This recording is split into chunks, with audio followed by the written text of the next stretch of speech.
तो खबर India voice में आप सबका स्वागत। रुक करेंगे खबरों की ओर। लखनऊ से बड़ी खबर आपको बता दें कि मदरसा अधिनियम में संशोधन करेगी प्रदेश सरकार। मौजूदा मदरसा अधिनियम में संशोधन करेगी प्रदेश सरकार। अधिनियम के दायरे से बाहर की जाएंगी कुछ डिग्रियां।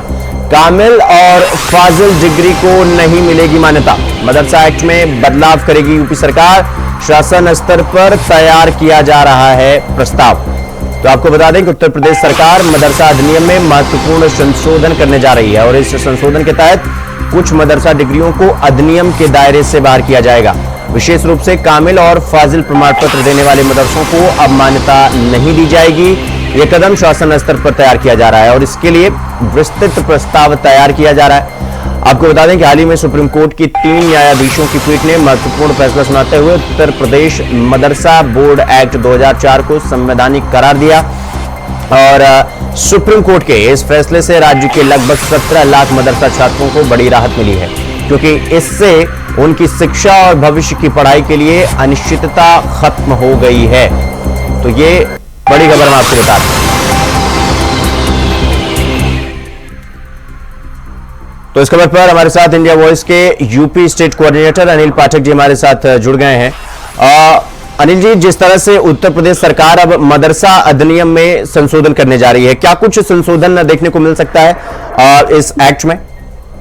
देखिए, मदरसा शिक्षा अधिनियम जो है इसको लेकर के पिछले लंबे समय से विवाद चल रहा है। योगी सरकार ने काफी पाबंदियां लगाई, जिसके खिलाफ जो है मदरसा बोर्ड के लोग वो सुप्रीम कोर्ट गए। सुप्रीम कोर्ट ने कहा कि नहीं, ये वैधानिक है। लेकिन अब विवाद ये फंस रहा है कि ये मदरसा बोर्ड है। इसमें लेकिन 2000 मदरसा शिक्षा बोर्ड 2004 अधिनियम के तहत यहाँ पर डिग्रियां बांटी जा रही थी। कामिल और फाजिल, स्नातक और परास्नातक की डिग्रियां दी जा रही थी। अब सरकार ने कहा है कि बोर्ड है, इसलिए ये सर्टिफिकेट ही बांट सकता है। हाई स्कूल और इंटर तक की ही परीक्षाएं जो है कराई जा सकती है मदरसा बोर्ड के तहत। और रही बात अगर डिग्री की, तो जिसमें परास्नातक और स्नातक, तो ये कोर्सेज जो है वो यूजीसी से संचालित होते हैं, यूनिवर्सिटियों से संचालित होते हैं। इसलिए अब इस तरह की पढ़ाई मदरसों में नहीं होगी। यहाँ सर्टिफिकेट तक की ही पढ़ाई वैधानिक है। इसको देखते हुए योगी सरकार जो है मदरसा शिक्षा अधिनियम 2004 में संशोधन करने का निर्णय लिया है। प्रारूप पूरा लगभग बनकर तैयार हो रहा है, मंथन भी चल रहा है और इस बात पर मुहर लग गई है कि अब स्नातक और परास्नातक यानी कामिल और फाजिल की जो है डिग्रियां मदरसा बोर्ड नहीं दे पाएगा। तो अनिल जी, ये बदलाव जो करने की बात कही जा रही है, ये कब तक होने की संभावना है? देखिए, इस पे पूरा माथापच्ची चल रही है और पूरा प्रारूप बन के तैयार है। योगी सरकार इस पर जल्द ही निर्णय ले सकती है, हफ्ता 2 हफ्ता या 15 दिन। तो इस तरह का ये पूरा प्रस्ताव बनकर तैयार है और उस पर केवल अब मोहर लगनी ही बाकी है। और सरकार ने एक तरह का संदेश भी दे दिया है मदरसों का कि कामिल फारिग जो डिग्रियां हैं वो अब पढ़ाई संभव नहीं है मदरसों में, और इस तरह की जो डिग्रियां हैं उनको अवैध ही माना जाएगा। अगर कोई इस तरह का शिक्षण कर रहा है तो उसके खिलाफ कार्रवाई की भी संभावना नजर आने लगी है। तो अब जब इसमें पूरा एक्ट में बदलाव करने की बात कही जा रही है, तो इसको लेकर मुस्लिम संगठनों का या जो मदरसा संचालक हैं, जो मदरसा चलाते हैं, उनका क्या कुछ प्रतिक्रिया है? क्या वो इस चीज को एक्सेप्ट करेंगे या इसमें एक बड़ा विरोध भी देखने को मिलेगा? देखिए, विरोध तो हो सकता है लेकिन एक्सेप्ट तो करना पड़ेगा, क्योंकि मदरसा बोर्ड है ये, ना कि यूजीसी से एफिलेटेड है ये। बिल्कुल। अब बोर्ड चाहे आपको पीएमजी यूपी बोर्ड हो, सीबीएसई बोर्ड हो या जो और भी बोर्ड है, ये तो सर्टिफिकेट कोर्स देते हैं। हाई स्कूल और इंटरमीडिएट की जो परीक्षाएं होती हैं, जो इनका एक सर्टिफिकेट होता है, वो +2 तक की सर्टिफिकेट की व्यवस्था है, ना कि ये डिग्रियां दे देंगे, बैचलर दे देंगे, मास्टर डिग्री दे देंगे, पीएचडी दे देंगे। ये बोर्ड के पास पावर नहीं है, ये यूजीसी के पास पावर है। नियमता इस तरह की पढ़ाई पहले से ही नहीं होनी चाहिए थी मदरसा बोर्ड में, लेकिन चलता रहा ये काफी कुछ। लेकिन अब सरकार ने फैसला ले लिया है कि अब डिग्रियों का काम जो है मदरसा बोर्ड नहीं करेगा। इसके लिए जो भी पावर पहले की सरकारों ने दिया था उसमें संशोधन किया जाएगा। मदरसा शिक्षा बोर्ड 2004 में संशोधन करके जो डिग्री बांटने का और डिग्री की पढ़ाई कराने का काम मदरसा बोर्ड की तरफ से किया गया था, इसको छीनने का काम किया जाएगा। इस पर पूर्णतः पाबंदी लगाने का काम किया जाएगा। योगी सरकार ने इस तरह का फरमान जारी कर दिया है, सिर्फ मुहर लगनी ही बाकी है। तो अनिल जी, ये तो पहले भी हम देखते थे कि चाहे हाई स्कूल हो चाहे इंटर हो, इंटरमीडिएट हो, वो तो माध्यमिक शिक्षा परिषद से या फिर जो अभी आपने अलग अलग बोर्ड का जिक्र किया, सीबीएसई बोर्ड, आईसीएसई बोर्ड, ये तमाम तरह की जो बोर्ड है वो तो हाई स्कूल और 12th तक तो चलिए मान्यता प्राप्त हो जाता है, लेकिन जैसा कि आपने कहा कि चाहे यूजी की पढ़ाई हो या फिर पोस्ट ग्रेजुएशन की बात हो, यानी स्नातक और परास्नातक की, वो तो उसका एक अलग फॉर्मूला है, अलग तरीके से वो काम करता है। मतलब अगर ये इस तरीके से चल रहा था तो इसमें तो बदलाव करने की जरूरत भी है। और क्या इसी चीज को लेकर मुख्यमंत्री योगी आदित्यनाथ इनिशिएट करने की कोशिश कर रहे हैं? देखिए शिवम, अब सुप्रीम कोर्ट के फैसले के बाद काफी मदरसा शिक्षा जो है वो किस लेवल की है, वो बोर्ड है या विश्वविद्यालय है, ये सब कुछ भी स्पष्ट हो चुका है। सुप्रीम कोर्ट ने माना है कि मदरसा बोर्ड है। बोर्ड का मतलब वो इंटरमीडिएट तक परीक्षा, ना कि स्नातक और परास्नातक या फिर पीएचडी की आप डिग्रियां बांटेंगे। एकदम स्पष्ट हो चुका है और ये एक तरह से स्वीकार्य भी है और आम मानस भी इसको बेहतर तरीके से समझता है कि अगर कोई बोर्ड है तो सर्टिफिकेट वो 12वीं तक की ही पढ़ाई करा सकता है। तो मुझे लगता है कि इसमें मैं दर्शकों को भी बताना चाहूंगा कि जो मदरसा बोर्ड है इसमें सरकार ने निर्णय ले लिया है कि अब स्नातक, परास्नातक और ये जो पीएचडी तक की पढ़ाइयां होती थी वो संभव नहीं हो पाएंगी। उसकी पढ़ाई के लिए मदरसा से रिलेटेड जो कॉलेज होंगे, जो स्कूल होंगे, उनको एफिलिएशन यूजीसी से कराना होगा, विश्वविद्यालयों से कराना होगा, तब उसके बाद वो कक्षाएं चला सकेंगे और एग्जाम कराने के बाद डिग्रियां बांट सकेंगे। ठीक, अनिल जी बहुत बहुत धन्यवाद आपका हमसे जुड़ने के लिए और खबर पर जानकारी हमारे साथ साझा करने के लिए। तो यानी मदरसा अधिनियम में अब संशोधन करने जा रही है योगी सरकार, जिसे सुप्रीम कोर्ट की भी ग्रीन सिग्नल मिल चुका है। तो खबरों में आगे बढ़ेंगे एक और बड़ी खबर की ओर। लखनऊ से ये बड़ी खबर हम आपको बता रहे हैं। लाउडस्पीकर को लेकर मुख्यमंत्री योगी आदित्यनाथ का सख्त निर्देश, सुप्रीम कोर्ट के दिशा निर्देशों का पालन कराया जाएगा। तो आज पुलिस अफसरों ने सुबह क्षेत्रों में भ्रमण किया, यानी कि घूमा टहला, और इसके बाद राजधानी के सीनियर पुलिस अफसर निरीक्षण पर निकले। धार्मिक स्थलों पर लाउडस्पीकर को चेक किया गया। हाई स्पीड बाइकिंग के खिलाफ अभियान चलाकर कार्रवाई की गई। मॉर्निंग वॉक पर निकले लोगों से भी बातचीत किया गया। तो मॉर्निंग में सभी अधिकारियों को सुबह निरीक्षण के लिए भेजा गया और मुख्यमंत्री योगी आदित्यनाथ का ये सख्त निर्देश, सुप्रीम कोर्ट के जो दिशा निर्देश हैं उनको पालन कराया जाए। और आज पुलिस अफसरों ने सुबह अपने अपने इलाकों में भ्रमण किया और राजधानी के सीनियर पुलिस अफसर, यानी लखनऊ के सीनियर पुलिस अफसर निरीक्षण पर निकले। धार्मिक स्थलों पर लाउडस्पीकर को चेक किया गया और हाई स्पीड बाइकिंग के खिलाफ अभियान चलाया गया और उसके खिलाफ कार्रवाई भी की गई। और मॉर्निंग वॉक पर निकले लोगों से बातचीत किया गया, संवाद किया गया। तो इसके बाद पर हमारे साथ हमारे सहयोगी मोहम्मद आसिफ हमारे साथ लखनऊ से जुड़ गए हैं। आसिफ, ये लाउड स्पीकर का मामला एक बार फिर से अब सामने आया है। क्या कुछ ये पूरा मामला है और क्या कुछ मुख्यमंत्री योगी आदित्यनाथ का आदेश जो सुप्रीम कोर्ट के दिशा निर्देशों के पालन कराए जाने की बात कही जा रही है, क्या कुछ ये पूरा मामला है? आसिफ जी बिल्कुल शिवम, सुप्रीम कोर्ट ने एक निर्देश जारी किया है कि धार्मिक स्थलों पर लगे लाउड स्पीकर का साउंड जो है, जो सीमा है वह फिक्स रहे।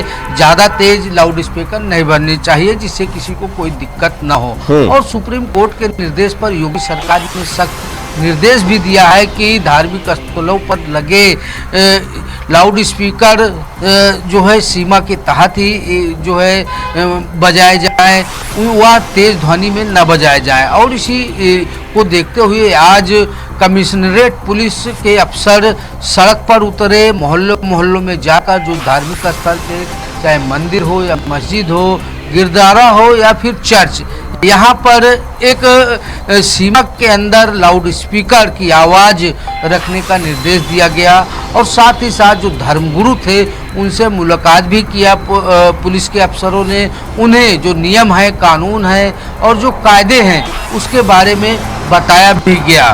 और खासकर जो है कमिश्नर अमरेंद्र सेगन खुद निकले, सड़कों पर निकले। और इसके अलावा जो धार्मिक स्थलों पर तेज साउंड बजते हैं उस पर प्रतिबंध और पूरी तरह से नियंत्रण में साउंड बजाने की बात कही गई। इसके अलावा जो बाइकर हैं हाई स्पीड वाले, उन पर भी निगरानी रखी गई, क्योंकि लगातार राजधानी लखनऊ के भीतर बाइकर्स की वजह से एक्सीडेंट हो रहे हैं, लोगों की जान जा रही है। इस पर भी नकेल कसने के लिए कमिश्नर अमरेंद्र सेगर ने खास दिशा निर्देश दिया। और वहीं दूसरी तरफ मॉर्निंग वॉक पर जो लोग निकले थे उनसे भी संवाद स्थापित किया राजधानी लखनऊ की पुलिस ने, और साफ तौर पर कहा कि सुरक्षा व्यवस्था का ध्यान रखा जाएगा, उनमें कोई भय नहीं होना चाहिए और पुलिस पूरी तरह से एक्टिव है। और साथ ही साथ यह भी निर्देश दिया कि कोई भी अगर घटना होती है तो जो मॉर्निंग वॉक पर निकले लोग हैं वह सीधा पुलिस से संपर्क कर सकते हैं, पुलिस फौरन पहुंचकर आपकी मदद करेगी। जी शिवम। आसिफ, अब चूंकि ये लाउड स्पीकर का मामला एक बार फिर से आया है, ये पहले भी कई बार सुर्खियों में ये मामला आ चुका है और इस पर सुप्रीम कोर्ट का कई बार जो सुप्रीम कोर्ट का दिशा निर्देश है उसको पालन कराने की बात कही जाती है, लेकिन एक मतलब मिनिमम डेसिमल तक ये जो धार्मिक स्थल हैं, चाहे मंदिर हो या मस्जिद हो या चर्च हो, वहां तक एक मिनिमम डेसिमल तक तो जो है वो आवाज अलाउड है, उससे ज्यादा नहीं। और शायद इसी वजह से हमने पहले भी देखा है कि मंदिर और मस्जिद से जो भारी आवाज में आवाजें निकाली जाती थी, यानी कि सुबह का प्रार्थना किया जाता था, उनको कम कराया गया था। एक बार फिर से इस पर यह मामला आया है, यानी कि कहीं ना कहीं एक बार फिर से ये सारी चीजें तो फिर से बन गई होंगी कि आवाज तेजी से निकल रहा है और आसपास के लोग उससे परेशान हो रहे हैं, तो एक बार फिर से वही पहल किया जा रहा है कि आवाज को एक मिनिमम जो निर्धारित किया गया है आवाज को पूजा स्थल से, उसको पालन कराने की बात कही जा रही है।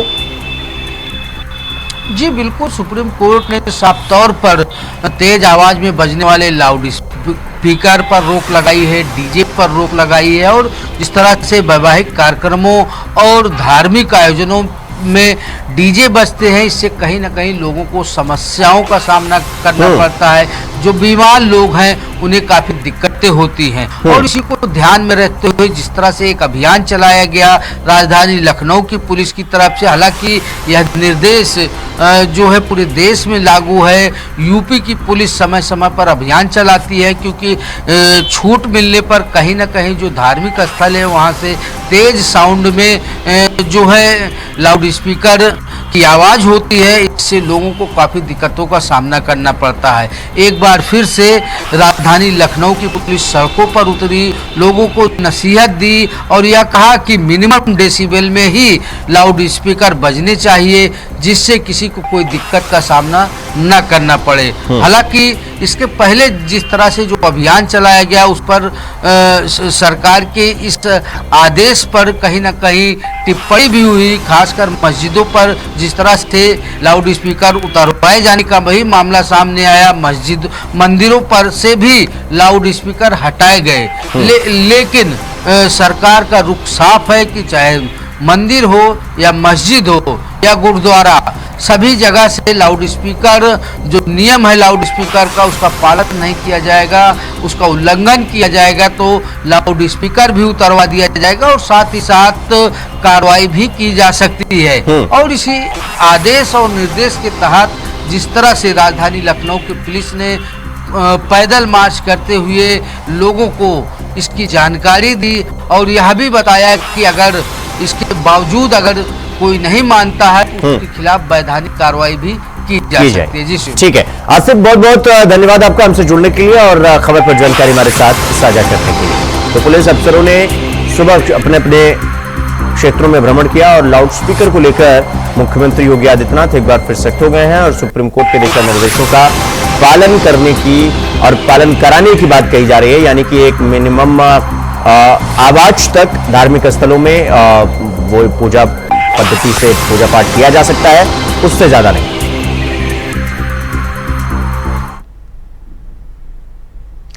रुक करेंगे अगली खबर की ओर। अपनी मांगों को लेकर प्रदर्शन कर रहे किसानों को एक बार फिर गिरफ्तार कर लिया गया है और ये किसान बुधवार रात को 0 पॉइंट पर धरना दे रहे थे और नोएडा के दलित प्रेरणा स्थल पर जाने की तैयारी कर रहे थे, लेकिन पुलिस ने 30 से ज्यादा किसानों को फिर गिरफ्तार कर लिया।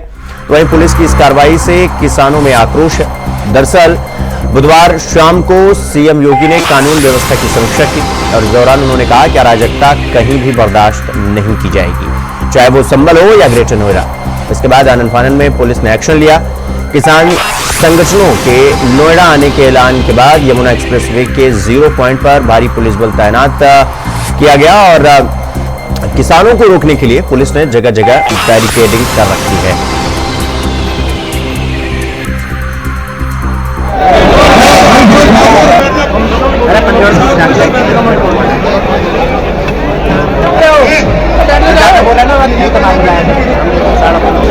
किसानों पर शांति भंग करने का आरोप लग रहा है और ये तस्वीरें हम आपको दिखा रहे हैं कि किस तरह से किसान एक बार फिर से दिल्ली जाने की पहुंचने की जिद कर रहे हैं और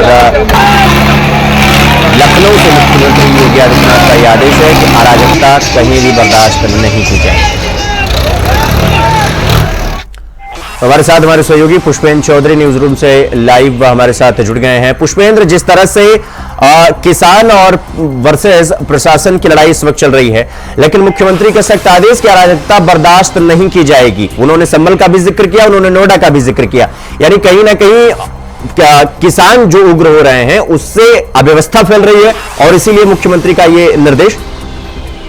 जी बिल्कुल, जो उत्तर प्रदेश सरकार ने निर्देश जारी किए हैं उसमें साफ तौर पर देखा जा सकता है कि किसानों पर शांति भंग करने का आरोप लगा है और इसीलिए उनको कल देर रात गिरफ्तार कर लिया। करीब 34 किसानों को गिरफ्तार करके लुक्सर जेल में भेजा जा चुका है। वहीं किसानों का एक आरोप और है कि कुछ किसानों को तो मौके से उठाया, लेकिन कुछ किसानों को घर जाकर भी गिरफ्तार किया गया है। अब उनकी मांग है कि जो आज महापंचायत होनी थी वो दलित प्रेरणा स्थल की तरफ आज यहाँ पर सभी किसान इकट्ठा होते, लेकिन उससे पहले ही प्रशासन ने उन किसानों को गिरफ्तार कर लिया और अब जो आगे की रणनीति है उस पर भी मंथन किया जाएगा। लेकिन सबसे बड़ा सवाल यहाँ पर यह उठता है कि आखिर उपराष्ट्रपति भी एक तरफ कहते हैं कि पिछले साल भी आंदोलन देखने को मिल रहा था और इस साल भी आंदोलन देखने को मिल रहा है, तो आखिर देश में क्या बदला है, किसानों की हालात में आखिर क्या बदलाव आया है, किसानों की मांगे क्यों नहीं मांगी जा रही हैं। 2011 से अब तक जो भी मुआवजे की स्कीम थी जिसके तहत किसानों को मुआवजा मिला था, भूमि अधिग्रहण कानून के तहत उन लोगों की मांग है कि जो कानून के अंदर योजना बनाई गई है हमें उसके आधार पर मुआवजा दिया जाए।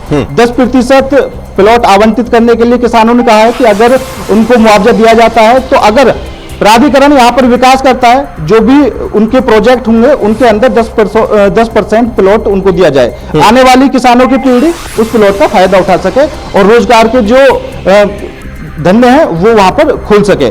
दूसरी उनकी मांग है कि 64% मुआवजा बढ़ाकर दिया जाए और जो अब तक सर्किल रेट बढ़ा है 10 गुना करके वो दिया जाए, लेकिन उसके बाद भी किसानों को अनदेखा किया जा रहा है। जी शुभ पुष्पेंद्र, तो क्या ये प्रदर्शन करने से मनाही है, यानी प्रशासन प्रदर्शन करने से रोक रहा है, या प्रदर्शन की भी एक मर्यादा होनी चाहिए जो शांतिपूर्ण तरीके से हो ताकि किसी का आवागमन बाधित ना हो? क्योंकि मान लीजिए प्रदर्शन के समय अगर किसी एम्बुलेंस को पार करना है, हॉस्पिटल की तरफ पहुंचना है, लेकिन अगर प्रदर्शन इस तरह से उग्र होगा कि ट्रैक्टर, ट्रॉली या कुछ भी लेकर कहीं पर भी चले जाएंगे तो उससे अव्यवस्था फैलेगी। और क्या प्रशासन उसको रोकने की कोशिश कर रहा है या पूर्णतः प्रदर्शन को ही रोकने की कोशिश की जा रही? नहीं शिवम, मैं यहाँ पर एक बात आपको बता दूं कि जो किसान धरना प्रदर्शन कर रहे हैं वो हाईवे से बिल्कुल हटकर है। 0 पॉइंट पर किसान धरना प्रदर्शन कर रहे हैं, उसके ऊपर से यमुना एक्सप्रेस पे गुजर रहा है, तो एम्बुलेंस या किसी भी आने जाने वाले लोगों को किसी तरह की कोई परेशानी नहीं होगी। दूसरी तरफ नोएडा में दलित प्रेरणा स्थल पर किसान बैठे हैं, तो यहाँ पर भी किसी को भी आने जाने में परेशानी नहीं है। लेकिन सबसे बड़ा सवाल यह है, जो योगी जी ने समीक्षा बैठक की है उसमें जो उन्होंने आदेश दिए हैं कि संभल हो या ग्रेटर नोएडा, अराजकता कहीं भी बर्दाश्त नहीं की जाएगी और शांति भंग का आरोप किसानों पर लगा है। लेकिन किसान शांति तरीके से अपनी मांगों को लेकर प्रदर्शन कर रहे थे। और दूसरा सबसे बड़ा सवाल यहाँ पर यह उठता है कि जब प्राधिकरण की किसानों के साथ वार्ता हो चुकी थी, प्राधिकरण ने और प्रशासन ने मिलकर किसानों को समय दिया था कि आप 6 तारीख तक रुक जाइए और आपकी मांगों पर चर्चा की जाएगी और आगे की जो भी बातें वो आपके सामने रख दी जाएंगी। लेकिन उससे पहले प्रशासनिक कार्रवाई जो किसानों पर की जा रही है वो मेरे हिसाब से ठीक नहीं है। तो यानी कि पुष्पेंद्र, एक चीज कहा जा सकता है कि प्रशासन और किसानों के बीच में जो बातचीत की जा रही है, संवाद स्थापित करने की कोशिश की जा रही है, वो किसी परिणाम तक नहीं पहुंच पा रही है और इसी को लेकर किसान जो है वो अभी तक लगातार अपनी जिद पर बैठे हुए हैं, यानी कि प्रशासन और किसान में जो सामंजस्य बैठाना चाहिए, जो बातचीत या संवाद का रास्ता अपनाना चाहिए या उनकी समस्याओं का निवारण करना चाहिए, वो नहीं हो रहा है, साफ तौर पर यह कहा जाए। बिल्कुल शिवम, क्योंकि ये कोई नया मामला नहीं है। 2011 से जब भट्टा पासोल आंदोलन हुआ था, उसके बाद से जो मुआवजे की आग उठी थी, 2013 में भूमि अधिग्रहण बिल लागू होता है, लेकिन किसानों की मांग है कि हमें उस बिल के हिसाब से मुआवजा चाहिए, लेकिन सरकार ने वो लागू नहीं किया। उसमें जो किसानों के फायदे हैं, जो किसानों के लिए योजनाएं हैं, वो बिल्कुल भी लागू नहीं है। किसान चाहते हैं कि हमें उसी के आधार पर मुआवजा दिया जाए, लेकिन अब तक किसान करीब 10-12 साल के अंदर बिल्कुल उनकी जमीनों का ना तो किसी तरह का कोई विकास हो पाया है और ना ही सरकार ने उनकी जमीनों को वहां से लिया है। तो जो 10 सालों के अंदर मुआवजे के सर्किल रेट बढ़े हैं, वो भी बढ़ाकर दिया जाए, क्योंकि गोरखपुर में 4 गुना मुआवजा सर्किल रेट के हिसाब से वहां पर मिला है। तो किसानों की यही मांग है कि जैसा गोरखपुर में मिला है, ऐसा ग्रेटर नोएडा के अंदर किसानों को दिया जाए। ठीक है, पुष्पेंद्र, बहुत बहुत धन्यवाद आपका हमसे जुड़ने के लिए और खबर पर हमारे साथ जानकारी साझा करने के लिए। तो 2011 से किसान अपनी मांगों को लेकर लगातार प्रदर्शन कर रहे हैं, यानी सरकार पर सरकार बदली, लेकिन किसानों की समस्या वहीं पर खड़ी रही। यानी कि किसानों को सिर्फ तारीख पर तारीख दिया गया और आज की तारीख यह है कि किसान अपनी मांगों को लेकर लगातार प्रदर्शन कर रहे हैं और किसानों पर यह आरोप लग रहा है कि वो शांति भंग कर रहे हैं। और शायद यही वजह है कि मुख्यमंत्री योगी आदित्यनाथ ने कहा कि अराजकता कहीं भी बर्दाश्त नहीं की जाएगी। हालांकि उन्होंने संभल का भी जिक्र किया और ग्रेटर नोएडा का। तो खबर इंडिया वॉइस में फिलहाल अभी के लिए बस इतना ही। देश और दुनिया की तमाम खबरों को देखने के लिए देखते रहिए इंडिया वॉइस। नमस्कार।